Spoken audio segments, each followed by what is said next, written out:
इस बीच प्रधानमंत्री नरेंद्र मोदी बजट पर क्या कुछ कह रहे हैं, आप वो सुनिए। रख दिया है। इन परिस्थितियों के बीच आज का बजट भारत के आत्मविश्वास को उजागर करने वाला है और साथ ही दुनिया में एक नया आत्मविश्वास भरने वाला है। आज के बजट में आत्मनिर्भरता का विजन भी है और हर नागरिक, हर वर्ग का समावेश भी है।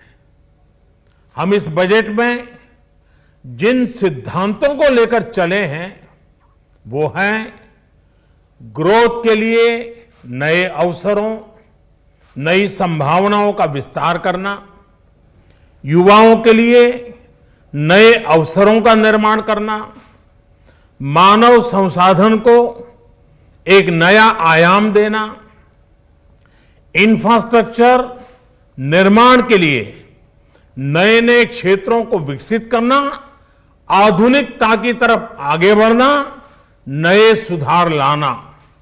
साथियों, नियमों और प्रक्रियाओं को सरल बनाकर आम लोगों के जीवन में ईज ऑफ लिविंग को बढ़ाने पर इस बजट में जोर दिया गया है।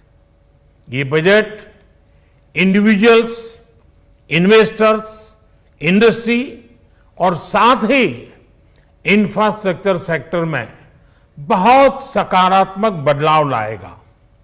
मैं इसके लिए देश की वित्त मंत्री निर्मला जी को और उनके साथी मंत्री अनुराग जी और उनकी टीम को बहुत बहुत बधाई देता हूं। साथियों, ऐसे बजट देखने को कम ही मिलते हैं जिसमें शुरू के 1-2 घंटों में ही इतने सकारात्मक रिस्पांस आए। कोरोना के चलते कई एक्सपर्ट्स ये मानकर चल रहे थे सरकार आम नागरिकों पर बोझ बढ़ाएगी, लेकिन फिस्कल सस्टेनेबिलिटी के प्रति अपने दायित्वों को ध्यान में रखते हुए सरकार ने बजट साइज बढ़ाने पर जोर दिया। हमारी सरकार ने निरंतर प्रयास किया है कि बजट ट्रांसपेरेंट होना चाहिए। मुझे खुशी है कि आज अनेक विद्वानों ने इस बजट की ट्रांसपेरेंसी की सराहना की है।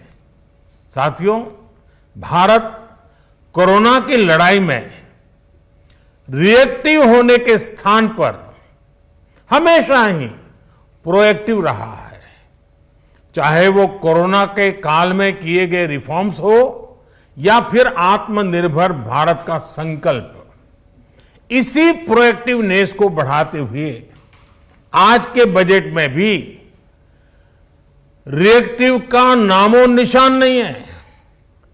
साथ ही हम एक्टिव पर, स्टेटस को पर भी अटके नहीं हैं और हमने इस बजट में भी प्रोएक्टिव बजट देकर के देश के सामने प्रोएक्टिव होने का संदेश दिया है। यह बजट उन सेक्टर्स पर विशेष रूप से केंद्रित है जिनसे वेल्थ और वेलनेस दोनों ही तेज गति से बढ़ेंगे, जान भी जहान भी। इसमें एमएसएमईज और इंफ्रास्ट्रक्चर पर विशेष रूप से जोर दिया गया है। इसी तरह ये बजट जिस तरह से हेल्थ केयर पर केंद्रित है वो भी अभूतपूर्व है। ये बजट देश के हर क्षेत्र में विकास यानी ऑल राउंड डेवलपमेंट की बात करता रहता है। खास तौर पर मुझे खुशी है कि इस बजट में दक्षिण के हमारे राज्य, पूर्वोत्तर के हमारे राज्य और उत्तर में लेह लद्दाख जैसे क्षेत्रों में विकास पर विशेष ध्यान दिया है। ये बजट भारत के कोस्टल स्टेट्स जैसे तमिलनाडु, केरल, पश्चिम बंगाल, इनको एक बिजनेस पावर हाउस बनाने की दिशा में एक बड़ा कदम उठाए। नॉर्थ ईस्ट के राज्य जैसे असम के अनएक्सप्लोर्ड पोटेंशियल को टैप करने में बजट बहुत बड़ी मदद करेगा। इस बजट में जिस तरह से रिसर्च एंड इनोवेशन इकोसिस्टम पर बल दिया गया है, जो प्रावधान किए गए हैं, उनसे हमारे युवाओं को ताकत मिलेगी। भारत उज्जवल भविष्य के लिए बहुत ठोस कदम रखेगा। साथियों, देश के सामान्य मानवी का, महिलाओं का जीवन आसान बनाने के लिए उनके स्वास्थ्य, स्वच्छता, पोषण, शुद्ध जल और अवसरों की समानता, इस पर इस बजट में विशेष बल दिया गया है।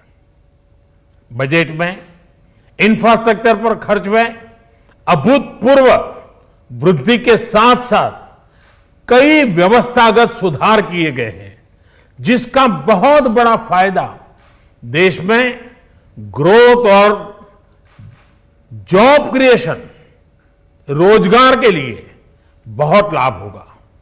देश में एग्रीकल्चर सेक्टर को मजबूती देने के लिए, किसानों की आय बढ़ाने के लिए इस पर बजट में बहुत जोर दिया गया है। कई प्रावधान किए गए हैं। एग्रीकल्चर सेक्टर में किसानों को और आसानी से और ज्यादा ऋण मिल सकेगा। देश की मंडियों को यानी एपीएमसी को और मजबूत करने के लिए, सशक्त करने के लिए एग्रीकल्चर इंफ्रास्ट्रक्चर फंड से मदद का प्रावधान किया गया है। ये सब निर्णय ये दिखाते हैं कि इस बजट के दिल में गांव है, हमारे किसान है। एमएसएमई सेक्टर को गति देने के लिए, रोजगार के अवसर बढ़ाने के लिए इस बार एमएसएमई सेक्टर का बजट भी पिछले साल की तुलना में 2 गुना से ज्यादा कर दिया गया है। साथियों, ये बजट आत्मनिर्भरता के उस रास्ते को लेकर आगे बढ़ा है जिसमें देश के हर नागरिक की प्रगति शामिल है। ये बजट इस दशक की शुरुआत की एक मजबूत नींव रखने वाला बजट है। सभी देशवासियों को आत्मनिर्भर भारत के इस महत्वपूर्ण बजट के लिए मैं बहुत बहुत शुभकामनाएं देता हूं। फिर से एक बार वित्त मंत्री जी और उनकी टीम को बहुत बहुत अभिनंदन करता हूं, धन्यवाद करता हूं।